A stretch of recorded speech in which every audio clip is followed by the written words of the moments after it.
Hello tout le monde, comment ça va? Il y a quelques temps maintenant, j'avais regardé la série The Lost Kingdom. Série de ouf que j'ai vraiment trop kiffé. Et en fait, cette série retrace les combats entre les Vikings et les royaumes anglo-saxons. Et la série nous parle d'un jeune anglais qui se fait adopter par une famille de Vikings. Et puis elle parle aussi de la réunification des royaumes d'Angleterre. Et tu sais, j'aime trop ces univers-là. Et lorsque j'en parlais avec des potes, il y en a tout plein qui m'ont dit: mais Nico, il faut que tu regardes Viking. Et j'ai regardé Viking, j'ai bien kiffé. Alors après, c'est sûr, Viking, c'est que la guerre, c'est gore. Et je t'avoue, il y a même des scènes là, c'était un peu trop pour moi. Genre, la scène du Bloody Goal, j'ai dû la passer. Parfois, il y a des scènes un petit peu hautes. Voilà, c'est pas trop mon kiff. Mon délire, mais bon, je suis pas là pour faire un débat autour de ça sur les séries. Et en fait, tu sais, la série Viking nous parle de Ragnar Lothbrok. Et elle nous raconte son histoire, on voit sa vie de famille, comment le gars accomplit ses rêves, ses objectifs, jusqu'à où il est prêt à aller pour réussir tout ce qu'il veut faire. Et c'est vraiment dingue tout ce qu'il vit, le mec. Et j'aime beaucoup voir comment sa vie est mise en avant dans cette série. Et à un moment, il y a quelque chose de très particulier qu'on voit dans sa vie, mais aussi auprès de tous ses compagnons, c'est sa spiritualité. Constamment, quasiment dans tous les épisodes, les gars nous parlent de leur dieu. Pour moi, dans le monde, les choses sont simples. Je crois en nos dieux, je m'en remets à eux. Et dans cette vidéo, ce sera un peu le temps culture viking. Mais j'aimerais vous parler de Odin, cette divinité qui est au cœur de la vie de Ragnar. Odin est un dieu de la mythologie nordique et il habite la cité d'Asgard. Il est le dieu principal, il est comme le chef des autres divinités. Il est surnommé Seigneur des Seigneurs, Père de tous. Très haut, barbe grise. Odin est le fils de Bor et il a deux frères, Vili et Ve. Et la mythologie raconte qu'il est né dans un gouffre qui séparait le Niflheim, le monde glacial, et le Muspelheim, le monde de feu. Et en fait, dans la mythologie nordique, les dieux combattaient les géants et à un moment...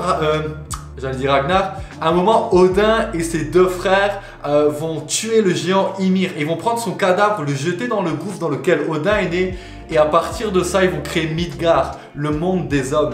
Odin nous est présenté comme quelqu'un d'âgé, de barbu et de borgne. Ok, il ressemble pas trop au Odin qu'on connaît dans Avengers, mais il ressemble plus à Gandalf dans Le Seigneur des Anneaux.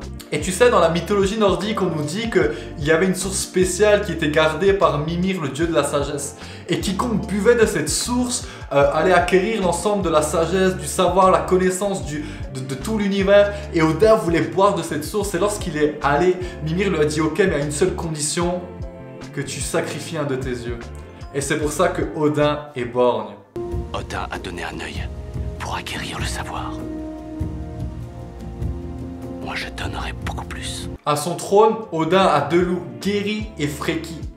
Et chaque jour, deux corbeaux, Hugin la pensée et Munin la mémoire, viennent à son trône pour lui murmurer à l'oreille ce qu'il se passe dans le monde. Il se déplace sur un cheval à 8 jambes et il est aussi appelé le dieu des morts. Et c'est lui qui accueille les guerriers morts au Valhalla. Je vous supplie, mon seigneur, de me donner la chance de mourir avec honneur dans une bataille et de rejoindre mes amis au Valhalla. Ce terme qui revient constamment dans la bouche de Ragnar et des autres vikings. C'est un endroit où les guerriers morts combattent toute la journée pour se préparer pour le Ragnarok.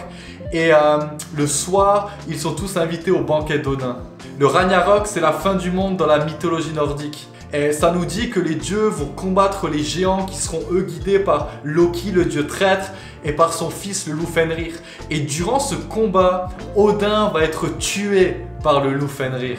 D'ailleurs, la majorité des divinités, tous les géants et l'ensemble de l'humanité à l'exception d'un couple vont tous être morts, détruits. Et les divinités restantes vont demander au couple survivant de repeupler l'ensemble de la terre. Odin meurt. Et vous savez, il meurt dans un combat dans lequel il aurait voulu sauver le monde. Et vous savez, sa mort me montre qu'il est limité. Et moi je me dis, mais si un dieu doit exister, est-il vraiment limité? Je me dis que Ragnar a prié et voué sa vie à une divinité qui avait des limites.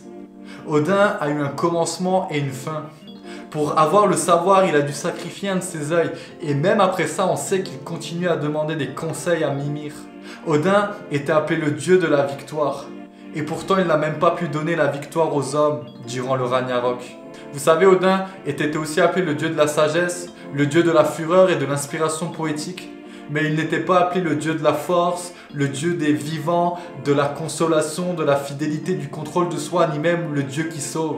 Et je me dis, pour le Dieu principal de la mythologie nordique, il lui manquait quand même beaucoup de choses. Et c'est là que je me questionne, mais je me dis, mais comment ça se fait que Ragnar a décidé de le suivre? Et en fait, la réponse est simple. Dans la pensée viking, Odin était le créateur. Et c'est une très bonne raison de dire, c'est lui qui m'a créé, donc je vais le suivre. Mais il y a une autre réponse à ça.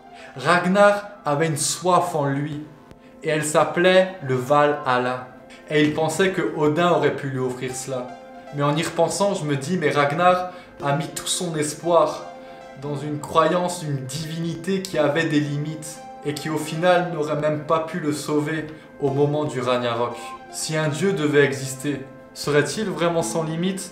Je veux dire, lorsque je vois la création, lorsque je vois tout ce qui est autour de moi, toute la diversité, toutes les couleurs, et lorsque je vois notre univers étendu, je ne peux que me dire qu'une création sans limite n'a pu qu'être créée par un créateur sans limite. Vous savez, comme à Testan, nous sommes chrétiens. Et comme à Testan, nous croyons qu'il est le seul Dieu. Et nous croyons que ce créateur t'a voulu, t'a désiré, t'a souhaité. Nous croyons que ce créateur t'aime. Ragnar avait cette soif du Valhalla.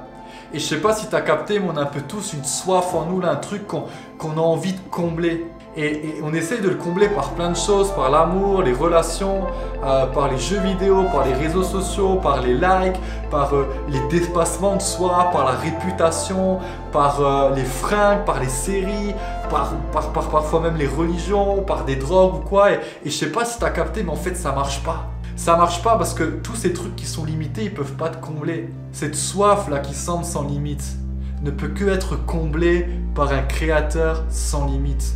Et tu sais, on a commencé la vidéo en te parlant d'Odin, il y avait comme un but culturel. Mais j'aimerais finir par un but indispensable à ta vie. J'aimerais te dire que tu peux connaître ce Jésus que même la mort n'a pu retenir. Ce créateur veut te rencontrer parce qu'il t'aime et il désire te connaître.